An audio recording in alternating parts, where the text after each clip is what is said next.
Hi, everyone, again to Fraction's next peer-to-peer webinar. For those that don't know me, I'm Nigel Biswas-Baldwin, co-founder of Phraktion, joined I think today by co-founder Bruce Ritchie as well. I've not seen Paul Reynolds. Unfortunately, Paul's a little bit poorly over the last couple of days, so he's missed both this and yesterday's members' call, so he must be really quite under the weather. So we wish Paul a speedy recovery of course. But without further ado, just to introduce Phraktion as we normally do. So really Phraktion really has a very bold and serious ambition to change how biopharma works. We're doing this in revolutionize the way that work gets done in pharma and biotech by leveraging a growing connected network of fractional experts. You know, we only started less than 2 years ago with just a few folks and just very organically working through our networks, network. We're now almost 1,000 people globally from all corners of the globe. So that's been a very impressive growth curve for Phraktion over the last couple of years. Now we have a large pool of functional expertise, and that will enable us to precisely address core challenges, delivering high impact fractional support. At the end of the day, you know, we want to benefit clients in doing this by allowing them seamless access to our global network of expertise, supporting them to think, take decisive action, and to move forward confidently. So that's really Phraktion in a nutshell.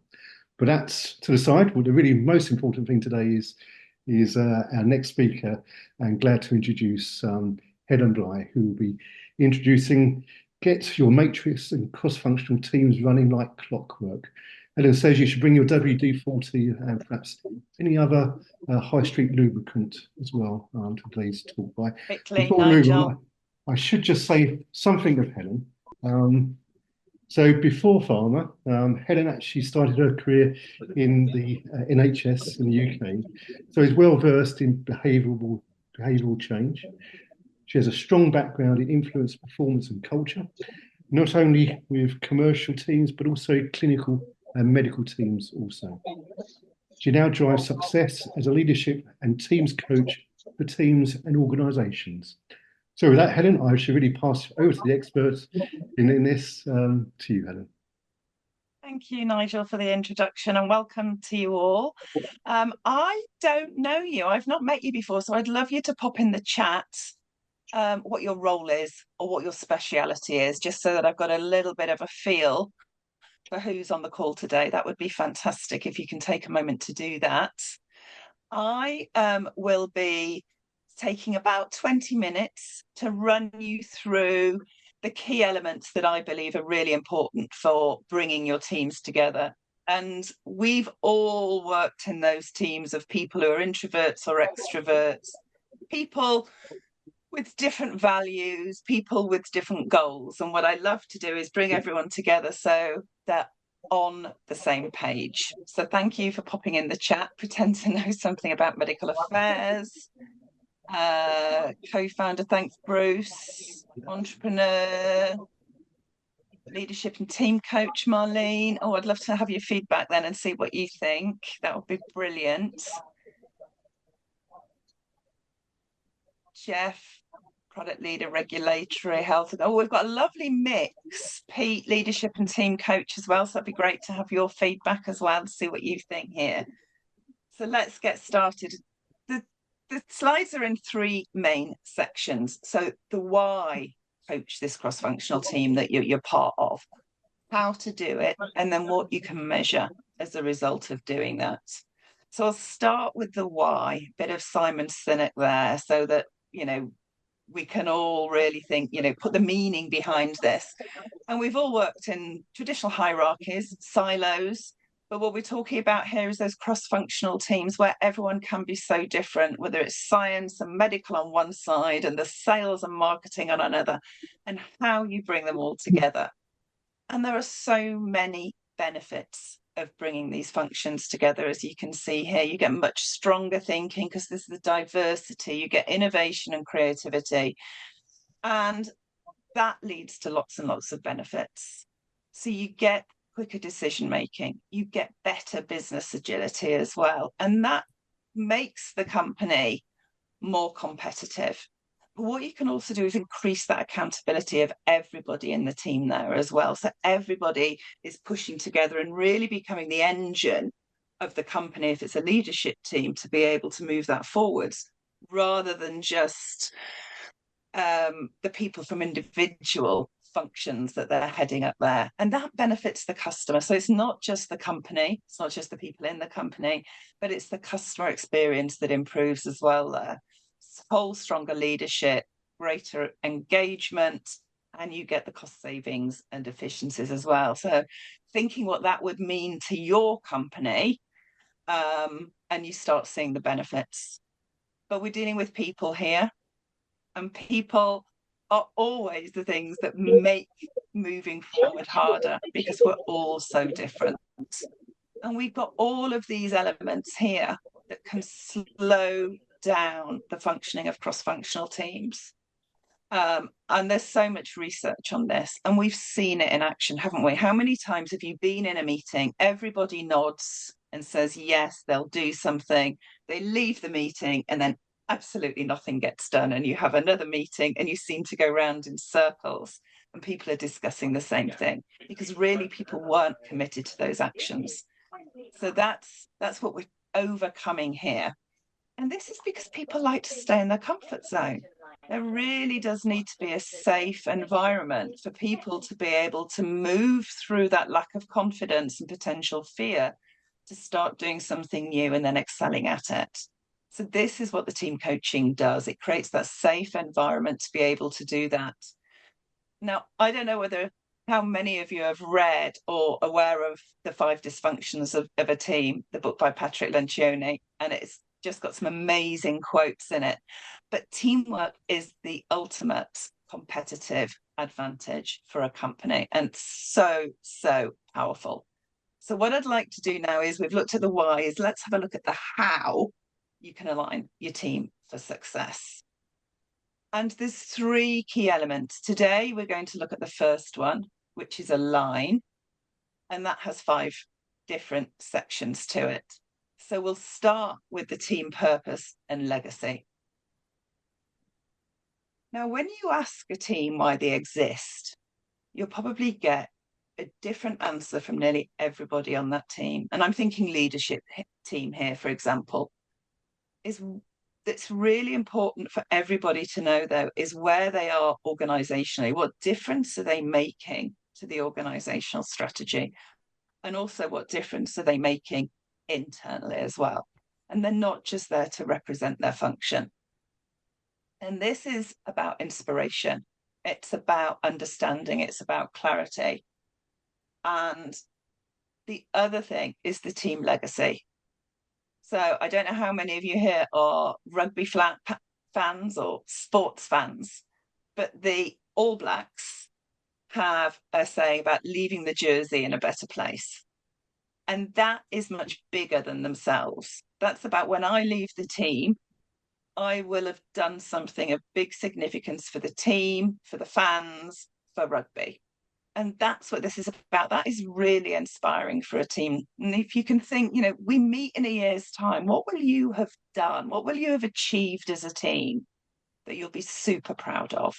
And it starts really inspiring people, taking them away from the hassles of day to day and really looking into the future. And that helps decision making and prioritization. And here you go. I had to put a picture in there of the All Blacks as well. So if we then look at the team values, and this is often where teams fall down as well. Not only can they not say why they exist within the organization, but their values. And I talked to someone yesterday and she said, I must go and look up the company values. And I think that is so often the case. And it's really important, because the values should drive behaviors. And that means they can drive decision-making and prioritization. And these should fit in with helping you achieve your purpose and your legacy then as well. It promotes belonging, but what it also enables people to do within the team is give feedback, positive feedback, when they see the behaviors that are really supporting achievement of the legacy and the purpose, but also feedback when people aren't. And that's all links back to the safe environment there as well. And without these, people tend to behave for their own benefit. And you'll find, perhaps you might have noticed, things like sales teams almost treat medical teams as a service function, as opposed to a team of equal value and all moving together to achieve the same goals. So what's really, really useful for you to do with your values is do a behavioural matrix. So there's an example here of trust. And you can see is these are what we'd expect to see when people are living those values. These are what we would see if people weren't living their values. So you can see it's really brings clarity as opposed to people just interpreting them individually. So here's some more info about the 5 dysfunctions of the team. I know some of you nodded. You'll have seen this before. Some of you, perhaps it's new. But the reason a lot of teams aren't as powerful as they can be is there's a lack of trust. And that obviously means there's not a safe environment. Means there's no conflict. Now you might think, and it depends on culture, we've got people from different parts of the world that, you know, some people are more used to conflict than others, but we're talking constructive conflict, challenge that will help you get to your goals here. And therefore there's a lack of commitment. This is what we see when people walk out of a meeting, they really just haven't really got any inclination at all to follow through with what was decided. So that's the lack of accountability, and then not looking at the big picture. What happens in really successful teams is there is the safe environment. And with team coaching, that's part of the role of the coach or the leader to create that safe environment. So people speak up, they support each other, but also they're willing to challenge. And constructive conflict is really important because it's all under the umbrella of what we've agreed together we're aiming to achieve. There's clear direction and priorities, and people commit to decisions. So even if I listened, we had a decision to make, and I listened to all of your opinions as a leader here on the call, you all had the opportunity to voice them. Ultimately, when the decision is made, some of you, it won't have been what you proposed. But in a really healthy team, you will commit for the greater good to go along with that. And the same standards apply to everybody. So there's no favourites. We've all been in team where there's favourites, and it's awful because you can't really do anything. And the team is really motivated, engaged, and that's where the power comes and the traction, and they're able to move forwards. And you're building not only a great performing team, but a really great culture to work in that celebrates successes, and it's fun to be in it as well. So this speaks to that. Another quote from the book: trust is when people are pushing you because they care about the outcomes and what you've agreed to achieve together. They're challenging the status quo, not you personally. Okay, so 3, your guiding principles of the team.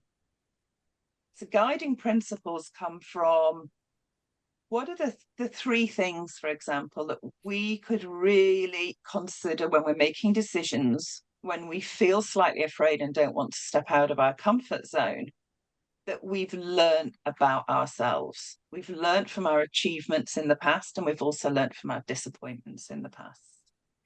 So this goes personally for leaders when I coach leaders as well.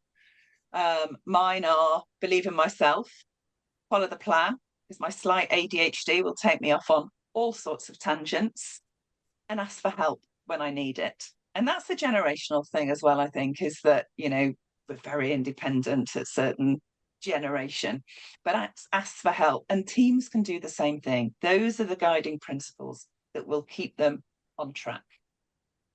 And then we're generating the vision of empowerment, because even though you can do all of the things we've talked about, there will still be limiting beliefs within each team member. So we're really saying now is, what is stopping us as a team reaching our purpose and our legacy? And once again, really open, really safe. and actually start thinking about those and thinking, these are all the things that are stopping us. So what's the flip side of that? What can we believe and what do we want to believe that will really propel us forward? And you can imagine these workshops take, a while, because it's really important that everyone in the team really feels that this speaks to them, not just that it's something that lip service or a tick box.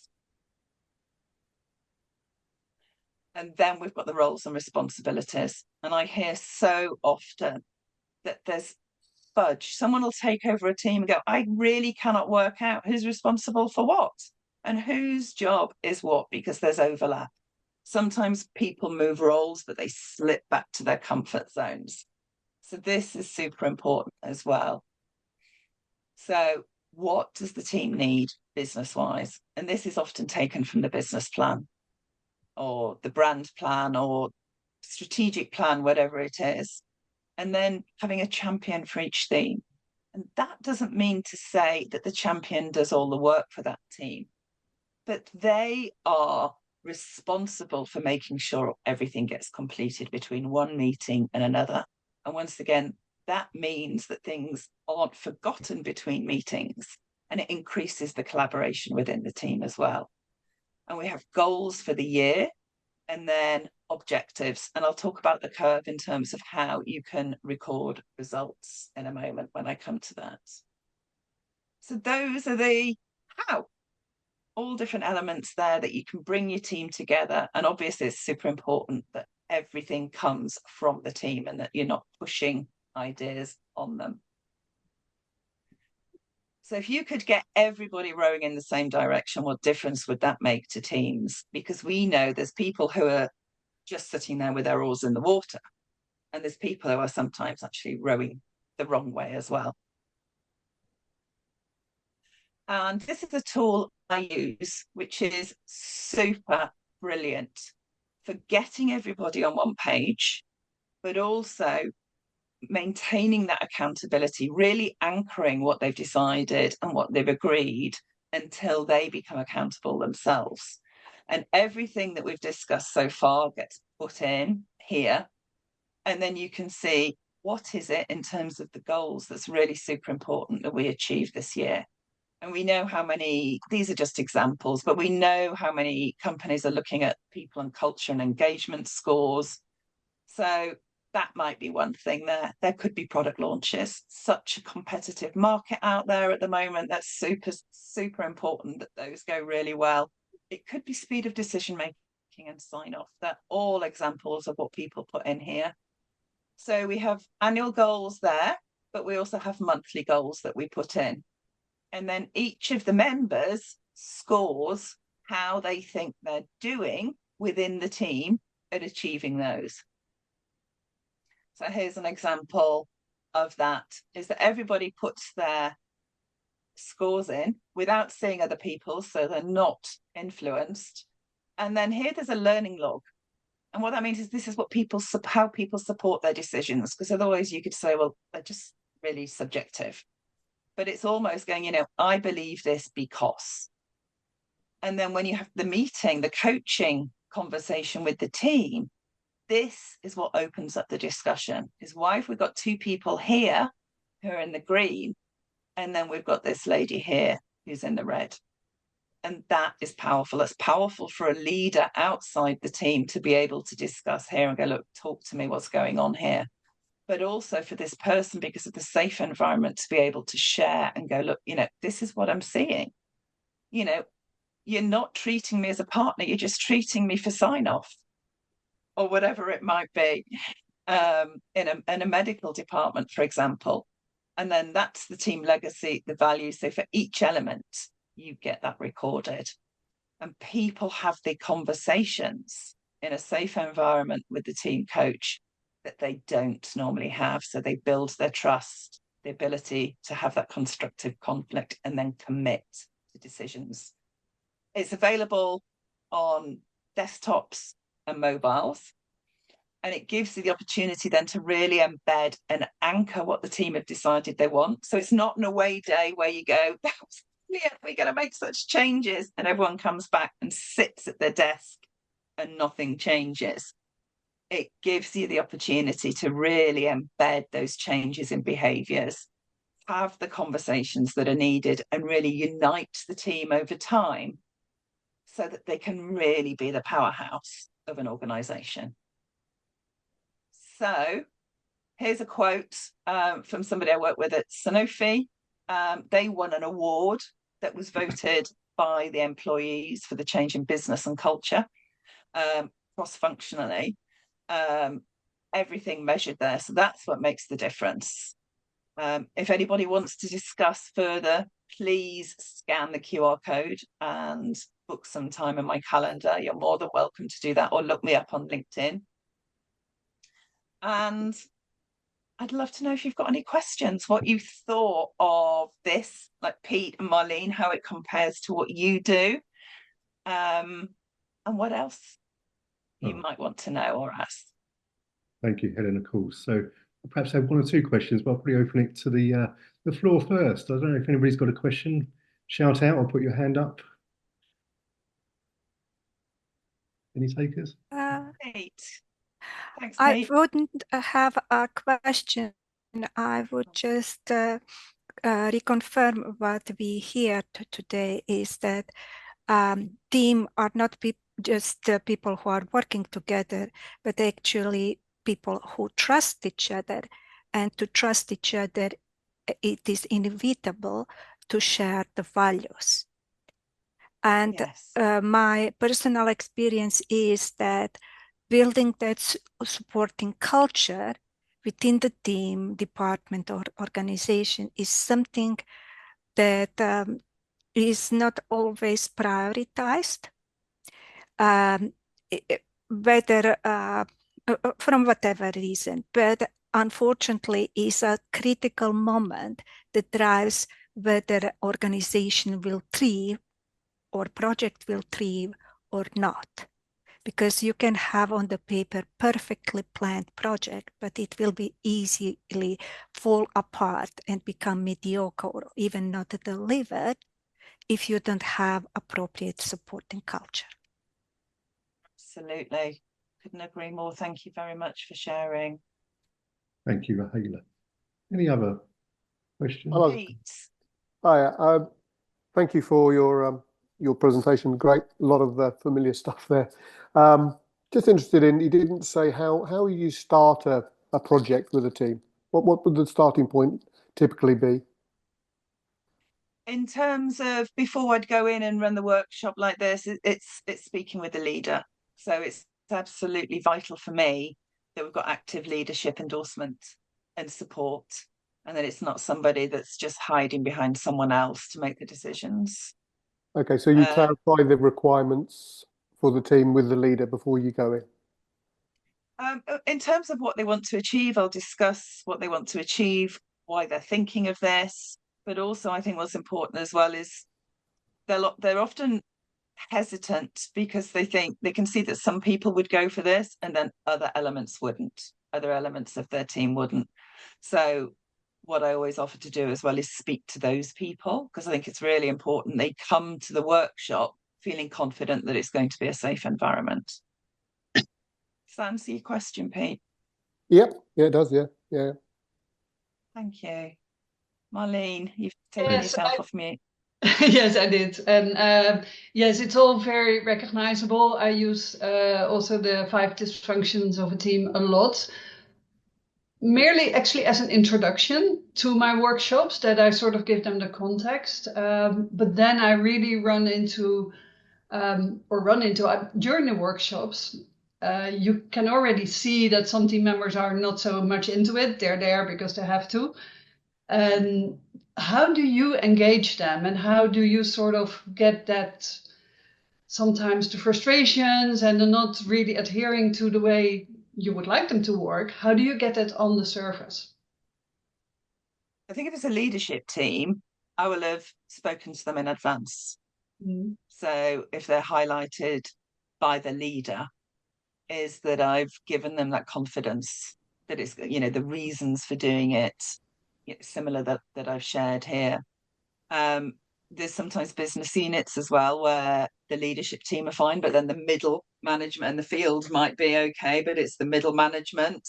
And what I would do is I'd keep the numbers tight so that actually the people who are important to be there, like the top leadership, are there. And that part of what we do then is how are they going to change the middle management? So people often go, look, let's get the whole business unit here, or let's get everybody in. And it's like, no, that's not going to work. You need everybody who's going to be the same level of accountability in the room together. Okay. And if that's the conversation we need to have, then we stop the workshop as well and we talk about it. Okay, yeah. But I think that's why it's so important to start with the big picture, isn't it? Yeah. And the goals and the potential. And when I talk to people, they'll often go, oh, I was going to go in on sort of behaviors. We've got a competency matrix. And it's like, no, that's just another thing that you're giving them to do. And they've already bowled over by too many things to do. So we need to start up here to be able to make the difference. So can I just jump in again? Yeah, which is, by all means. So, I just want to check that answered Marlene's question first, Pete. Yeah. You did. I do have another one, but I can wait. Stick to Pete and I'll come back to you, Marlene. Yeah. The reason I asked my question was similar to the reason that Marlene asked hers, really. And I mean, I always start with a diagnostic. So the data then drives the work I do with the team. I go in the first workshop. The first workshop I may discuss the diagnostic with the findings, but ultimately the team set the agenda. So there are everybody's engaged. By the time they've done the diagnostic, and it's what's important to them and what's their challenges is what we're going to work on. And I often say, when you do you can do diagnostic many different ways. I have a 360 tool. I do interview, whatever you want to do. Yeah. Some of the things that actually people think are the highest scoring things in diagnostics actually aren't the things to be working on, because there are smaller things that will make a bigger difference. And it's getting them to decide, if you like, and helping them decide, what it is you need to focus on, which gets the engagement. Because everybody could come in and say, I'm going to do this thing on lezioni. Well, fine, but if half the team don't want to do it or are not engaged with that, you won't get the difference you need. I feel that if you get the team fully engaged by them choosing what you're going to work on, then you can move forward, and actually they can't get enough of it. But it's their plan. Basically, their coaching plan. It's their plan, not my plan, not the leader's plan. Actually, it's their plan.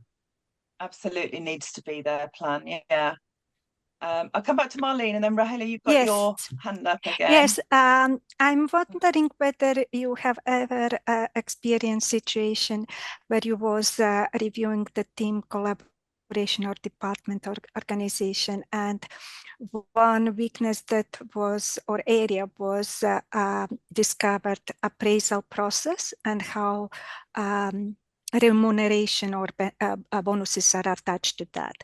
And how you sort this out, because at one occasion I came across that there was disruption in organization, and when I looked appraisal processes, they have quite objectively driven, but somewhere at the end, a responsibility was to cluster team members within, or your direct reports within the Gauss curve. And there was a question if you work with all your team members and make sure they develop, and at the end they perform, achieve all of their objectives and actually go beyond that. So which means they end up all as a stars based on what they achieved at the end. How you will assess them, because there is only X bonus and this expectation Gauss curve. And then from HR came advice, introduce additional criteria that will help you to put them into Gauss curve. Now, this was for me red flag, because you are introducing criteria that employees were not aware at the beginning of the year. It's like athletes are coming to the race and then they all finish the line at the same point, and you cluster them 1, 2, 3 place because on the color of their laces, which wasn't introduced in the beginning. So it's very unfair. So my assessment was that actually introducing those additional criteria which haven't employees be warned at the beginning is first unfair and more likely can result in that people do not feel in safe place anymore because the trust will be damaged. Second, it should be actually that the organization revisit whether they put forward too low bars. And at the end of the day, if they really have so talented people who are able to deliver so perfectly and develop themselves within a year and develop so perfectly, they actually should be just very, very grateful and happy. So it's then actually on the side of organization to raise the bars to help this grading decide. If someone has just one direct report, how they can follow Gauss curve. One person can't be super performing, average performing, or other performing. Therefore, Gauss curve has certain meaning, but sticking so blindly to Gauss curve could create more disruption and damage the company than bring the benefits. So that was my takeaway from the whole situation, but I don't know whether you have similar or even better experiences. What do you think, Helen? And what would be your advice? There's so many different elements in there. Yeah. That there's probably too many to go into today. But if you think of the annual goals, you'd think that people engagement, you're saying that they were already hacked off. People engagement would be one of those. And then month on month, they would be looking at why is that important and be coaching them as to what they would need to do with that. But it really fits into, Galbraith's 5-star model, doesn't it? Is what's your strategy? What's your structure? What are your people? What are the systems and processes and the motivations that are going to get them there? And it's that holistic view of that. But yeah, I wouldn't want to get that involved in the detail, to be honest. No, Bruce, I think you had a question, Bruce, is that right? Yeah, mine is actually comes more about the technology you were using. Actually, I was interested. And so I guess two questions. One, is that a proprietary technology or one that you've sort of is available to lots of people? It looked like proprietary, in which case I was going to go, that's interesting. And two, how do you find embedding technology into a team for the long term to kind of constantly suck information out of them, I guess, to sort of give yourself a sense of how that's going? How does that go? How do the team take to it? It's really looking, it goes back to what Pete's saying and how much they want to make the difference and inspiring them with their legacy to begin with. And what's super important as well is that they don't put too many values in, that actually you're keeping this really tight, and then it doesn't actually take them that long each month before the coaching to be able to put their scores in and just to put something in here. And the great thing about these, if they're all completed well, is that there's CPD accreditation for both individuals, for the individual coaching and the teams as well. Got you. So, you can see that progression, and it's something that's available to everybody, Bruce. Yeah. No, I mean, it's interesting. I mean, I'm quite, well, I mean, it's an interest of mine, technology, particularly with software, I guess, really. And just getting people to engage with things over the long term is, can be challenging. But I mean, there's a reward in there, I guess, to get those CPD points, and also they want the team to work. They're fairly well motivated towards the end point, one would hope. But yeah, it's just interesting to see how you get on with that. But it sounds like it's working quite well.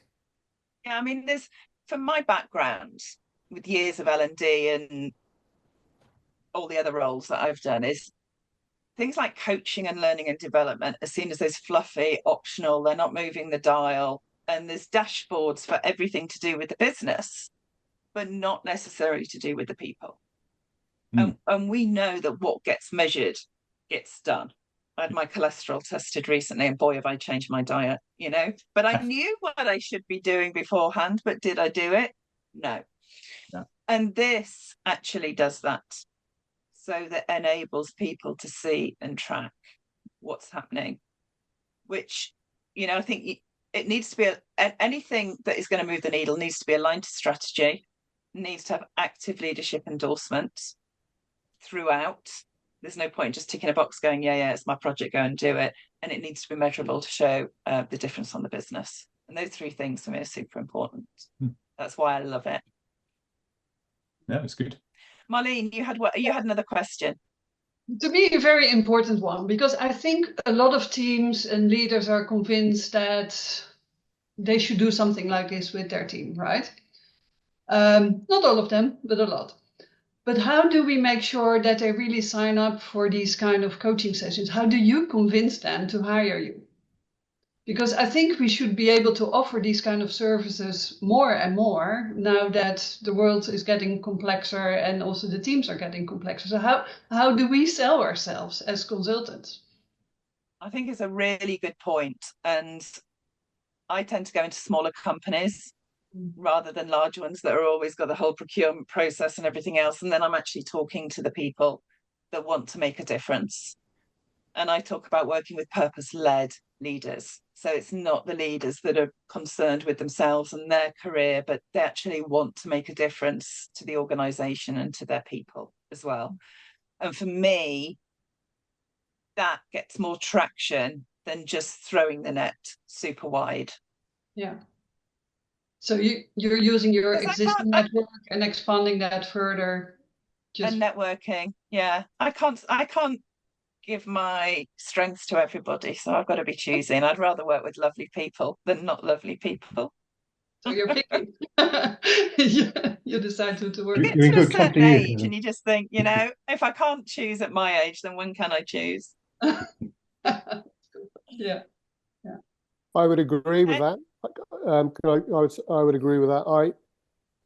I can count on literally one hand the number of times I've gone through what would make people think the formal route through L&D or HR. Yeah. I deal with the business people, and then I don't get into any of those discussions that that may normally would happen. It's just through L&D, it's just, what is your business issue?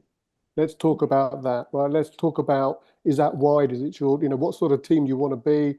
And you get into it before you're not getting held back by, I don't know, by red tape, actually. And the leaders, if you get in front of them and speak to them, they think, yeah, we need this.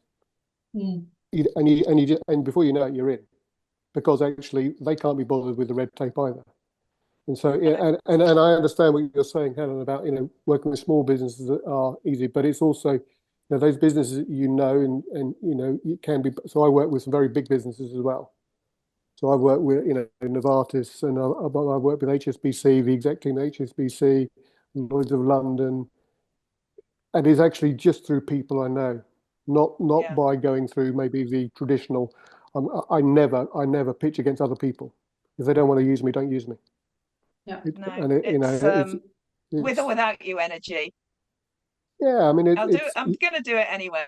If you don't want to come along, that's fine. Yeah, I mean, but your point is brilliantly made, Marlene, in terms of there are so many, everybody should. Teams are so important in organisations, and actually organisations don't take them.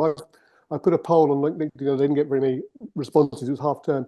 But how many organisations have teamwork or collaboration or whatever as one of their values, and how many have a distinct way of tackling teamwork, like team coaching, whatever? And the answer is very, very few. Yeah, I think a lot of organizations, they share the core values that everybody needs to adhere to. They may give some training, but then it stops. And this goes deeper, in my opinion. Team coaching goes much deeper than just a training session on how to do stuff. Yeah, I mean, you talk to a CEO and you say, okay, how much money do you put behind teams? And they basically don't depend on it. I say, well, the best teams are rare. 13% of teams are high performing. Everybody talks about high performing teams, only 13% are high performing, and the best teams can give you 23% more return than average teams. Right, that is a huge amount of money. And I always say, so you all have leadership development individual. The best return you can get on one individual leader is 6%.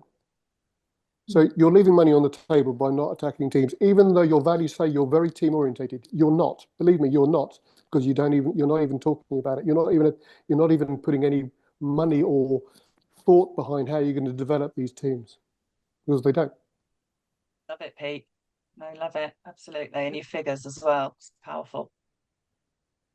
Okay. And just say, Pete, your comments before about, really getting hold of the leaders within the organisations rather than procurement companies actually reflects very well a sort of BD discussion we had with a member network yesterday. So we can probably spend a lot of our times speaking to large procurement organisations in very large pharma companies. But, what's the purpose of that? You really need to get hold of the sort of budget holders, leaders within the organisation. They'll Because champion you still don't know that level of engagement with the individuals. If you Sorry, go Helen? through procurement that way. Yeah. So that's reflective of discussion yesterday, at least, anyway. So Thank you for those questions. any other thoughts or questions? Maybe I'll ask one as well then, Helen. So just reflecting on teams, and I think leadership, as we mentioned a number of times today, but just imagine a scenario where there's 5 equal partners, very experienced people within the pharma industry, trying to coalesce around a common problem project, all we equal stakes, but with no clear leader. Can you use your framework to enable that to happen, or do you think ultimately there needs to be a clear leader of that group, perhaps? I absolutely think you can, because these people, I was going to say you, silly me, these people I have a highly friend. His name's intelligent. Bruce. I mean, These friends of yours, highly intelligent people who, know what they want to achieve. And can you take on every project and every idea? You're all entrepreneurial thinking, because you wouldn't be doing it otherwise. So can you take on every idea, or do you need to prioritize? And it's thinking of that legacy and the timing and the prioritization. What can we do this year? Yeah. Or what else do we want to do this year that we haven't got the resources for now? Yeah. So I think just following the sort of what could we do about it? the I think the difference of having a team coach, and you've got some great ones on the call as well, is that it helps facilitate that thinking as well. So that if you've got any person who might dominate the conversation at all or anything like that, then you've got that facilitation to be able to pull out all the ideas, someone who will be actively listening constantly. Okay. Not saying these friends of yours wouldn't be like that. Not at all. Very good advice, Helen. No doubt, for sure. I'll obviously say yes. Because it's a shared accountability. You're high enough within the organisation to do that. Yeah. Any other questions, thoughts? Maybe I'll just throw another one in. Speaking on a bigger group of friends. I mean, at Phraktion, in this scenario, we have a team of almost 1,000 people globally that are somehow connected in a common goal around Phraktion and providing services either individually or as teams within Phraktion. Any sort of advice how you sort of get 1,000 people together in this sort of scenario to actually believe in the team and the cause? Any experience there? It's a good one. That's a lot of people. But I think it's about you deciding as the leaders what the legacy is, what the purpose is, what the values you have, and sharing those and engaging people. Mm-hmm. And just thinking about the difference that they could make. So you're motivating each person to find their why and be intrinsically motivated to be part of Phraktion, which a lot of that you're doing. That would be my first thoughts, but I'd love to hear from Pete and Marlene as well, with all their experience. I think, you can't get 1,000 people in the room to decide what it is you want to do. You just can't do it, and it's the same as any organisation. So it needs strong leadership at the top. My advice would be to, in the sort of in situation that you are in Phraktion, is listen to the members, because your purpose, if you want to call it that, which I always call it your purpose, may need to shift over time. I'm sure your purpose, if you look back, Nigel and Bruce, I'm sure your purpose for Phraktion is different today than it was 2 years ago when you first thought about it. Mm-hmm. You now have 1,000 members. Yeah. So that would have changed, and it won't have changed because you woke up one morning and thought thought we'll do X, it's probably because you were talking to other people, and actually this is probably more to the point where we need to take Phraktion.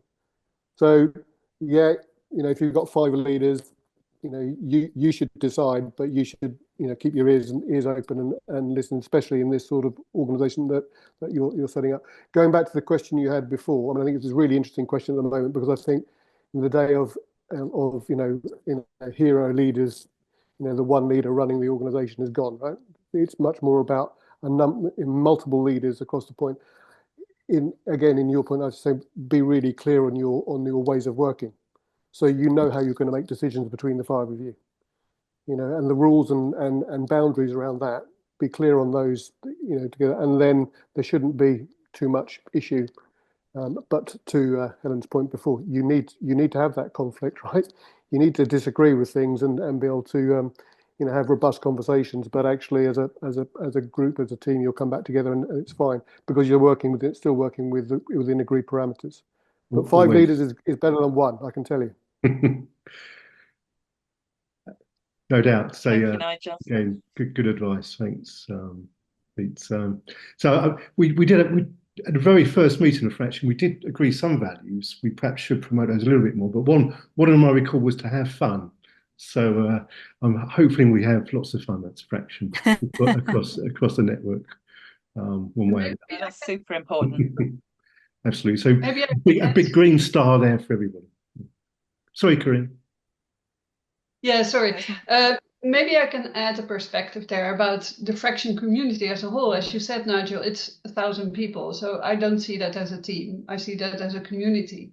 But you could consider making smaller groups that will have more common goals and sort of facilitate that more, that they become smaller groups with one common goal, where we can sort of together make Phraktion more appealing to our customers. And I know that was the intention in the beginning, but Phraktion has been growing really fast, which is good. But I think this concept is probably something still to consider, because then you can work with a smaller group on a common goal. And then you start becoming a team again. Yeah, and I agree with that, Marlene, because I was just thinking about that when Nigel was talking about specifically the founders, and then we start thinking about a broader group. I think when we started those groups on the app about people with similar common, things in common, etc., that was the idea. But obviously, actually, to Helen's point and to all of our points here who have worked with teams and led them and coached them and managed them, you have to bring them together. And actually, that hasn't happened. Yeah. So these groups are kind of sitting there as groups, and therefore they're not even forming, let alone storming in any shape or form, because actually that hasn't happened. So there's something there for all of us to think about and maybe do something about, but it's not really for the founders to kind of decide. It's for us. There is a thing when feedbacks. So how to say? Yeah. Quick when comment. I joined, I think we were about 100 of us, and navigated through all membership was much easier to connect with people and create those sub-teams with common goals that potentially we create. But now when we look this huge number, I don't see how I can navigate and expand the circle of like-minded people. So whether we to enrich the portal with some navigation tools might be solution, or simply organize those working groups or affiliation groups where we can join and then network more precisely with each other. Good advice. I think being in listening mode, I think, it's only how we break ourselves down into different groups and drive, interests in that way. And, to be fair, that's sort of feedback we've had along the journey. So maybe we need to come back to sort of group thinking as well. But I didn't mean to take over the conversation, Helen, around Phraktion's business development. That was perhaps yesterday's call, but fascinating to get your insights. Opportunity. Yeah. So before we close, any final questions, comments? The floor is open. Okay. Thank you, guys. Thanks for attending and for all of your questions and comments. Really appreciate it. Yeah, thank you. It's very interesting. Thank you, Helen. Of course, so just to round up, as always, I think Helen, your discussion presentation again very nicely demonstrates the high levels of expertise we have across the network, and as we've had with the conversation today, the interconnectivity across different functions around teams, etc., really shows the high quality caliber of the people we have available to clients at Phraktion. So that's my little sales pitch at the end, if you like, but a very serious one, and thank you, Helen, for that today. I had one final slide, but we don't need to worry about that. Just to remind everybody. Hang on, I've got it. Oh. I've got it if you want it, Nigel. You'll be blown away by this slide, so don't worry. But there you go. Oh, can't see it. Never mind. There we go. So hot news. Oh, can't you? So if you want to catch up on anything today or any other previous episodes, we are on YouTube already. But today we've gone into collaboration with networkpharma.tv. We'll also be hosting the webinars as catch up. So please have a look at Peter Llewellyn. That's his new toy. So please have a look at that also. Hot news today from Phraktion. So you can always catch up on our webinars very easily into the future. So with that, see you in a couple of weeks for the next webinar, and you'll see details of that very soon. Actually, they're already out there, so please sign up, of course. So thanks, everyone. See you soon. Thanks all. Thanks, guys. Take care. Bye. Guys, thanks. Thank you. Bye-bye. Bye now.